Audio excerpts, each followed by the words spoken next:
I was working with my dad, and it came to a point where I was like, man, I'm ready to move out of the house, right? So, I was living with my parents at the time, like no bills, right? Just kind of saving and stocking funds.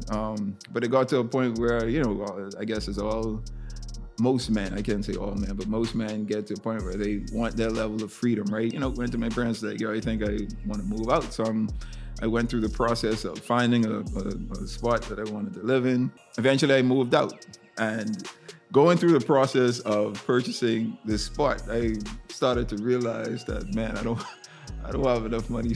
I don't have enough money saved. This freedom I'm looking for comes at a hefty cost, right? So I had to go back to my pops and it's like, yo, so remember that conversation you had about me moving out? So I ran into a snag, right? So I just, wanted to know if there's a way that you can help me out. So my dad, we had a conversation, and he was like, sure, I'll help you out. He assisted me with what was needed for me to, make my down payments and closing costs and stuff like that. But, he was like, yo, you moving out, so, you're gonna have to take some responsibility for, all of the other expenses that come along with, you being in your own place. It was him saying, if you want independence, then you're gonna have to be a lot more responsible with what it is that you are seeking, right? Because, just